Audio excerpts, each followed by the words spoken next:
কি পরিমাণ স্বর্ণ ছিল বা অর্থ ছিল? আমার নগদ অর্থ ১,০০,০০০ টাকা ছিল। এদেরকে ভালো করে শাস্তি দিলে অন্তত অন্যান্য সন্ত্রাস কিছুটা হইলেও নির্মূল হবে। ব্যয়বহুল চিকিৎসা পুরোপুরি চালাইতে ব্যর্থ। আজকের এই অবস্থা থেকে আপনার কি বলার? প্রথমে সংবাদটা শুনে আল্লাহর কাছে শুকরিয়া আদায় করছি। আমি তো ভাই আমার জীবনমূত্র সন্ধিক্ষণে এখন আমার যে অন্ডকোষে যেই ইয়েটা পড়ছে, জানি না ওটা যদি আল্লাহ মাফ করে হইলে, নাহলে তো চিকিৎসা ব্যয়বহুল।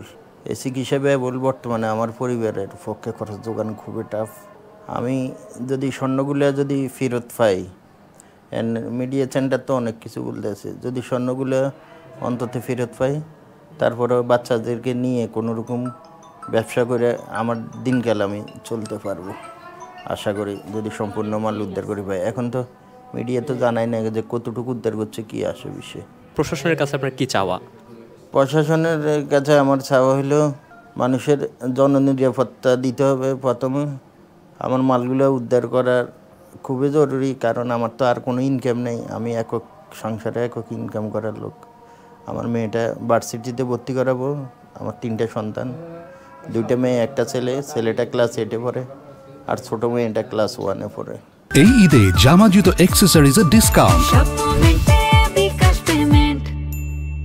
এখন যদি আমার সম্পূর্ণ মালগুলো উদ্ধার করে দিতে দেয় সরকার কিংবা গোয়েন্দা আইনশৃঙ্খলা বাহিনী, তাইলে হয়তো আমি মানুষের অনেক টাকা তো ঋণ আছি, একটা ব্যবসার সাথে তো ঋণ থাকেই, এই ঋণগুলো পরিশোধ করতে পারবো। অন্তত বাচ্চাদের নিয়ে আমি চলে ফিরে খেতে পারবো।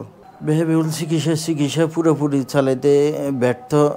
টাকা তো নাই ভাই, টাকা পয়সা তো একেবারে নাই। ঋণগ্রস্ত মানুষ একটা ব্যবসার সাথে ঋণ নিয়ে চলাফেরা করতে হয়, ঋণ ছাড়া তো আর ব্যবসা করা যায় না। আপনার সাথে যারা এরকম একটা নিকৃষ্ট ঘটনা ঘটালো, তাদের আপনি কি শাস্তি দাবি করেন? তাদের বাংলাদেশের যেন আর কোনো মায়ের বুক এভাবে কোনো ব্যবসায়ী গুলি না খায়, গুলি না থাকে, তাদের বাংলাদেশের আইনে সর্বোচ্চ শাস্তি দাবি করছি। এদেরকে ভালো করে শাস্তি দিলে অন্তত অন্যান্য সন্ত্রাস কিছুটা হইলেও নির্মূল হবে। আমি তাদের সর্বোচ্চ শাস্তি দাবি করছি। কি পরিমাণ স্বর্ণ ছিল বা অর্থ ছিল? আসলে সেদিনকে আমার ওই ছেলে আর বাগনাটা মালগুলা গোলাইছে, মালগুলা ব্যাক করছে। তো আমি যেটা নগদ অর্থ, সেটা হইলো আমার নগদ অর্থ ১,০০,০০০ টাকা ছিল। আর এখানে আমার ১০০ গ্রাম মাল, নিউ মাল ছিল। ওই মালগুলা আমার অ্যাক্টিভে জানা আছে অলরেডি। ডিসপ্লে ৬৫ পিস চেন, প্রায় ২০-২৫ পিস আংটি হবে, 11 পিস তো নতুনই ছিল। মানে ১০০ গ্রামের ভিতরে যে ১০০ গ্রাম ছিল, ওখানে 5 পিস চেন ছিল, 11 পিস আংটি ছিল, 2 পিস লকেট ছিল। ৬৫ পিস চেন ছিল, আরও 10-15 পিস আংটি। এরপরে আমার লকেট ছিল 18 পিস, ছুরি ছিল 3 জোড়া, 2 পিস হ্যান্ড ব্রেসলেট ছিল, তারপরে আরও কানের টপ ছিল, আংটি ছিল বক্স করা ছোট, ব্রেসলেট ছিল আপনার 26 piece display, 26 piece display bracelet ছিল।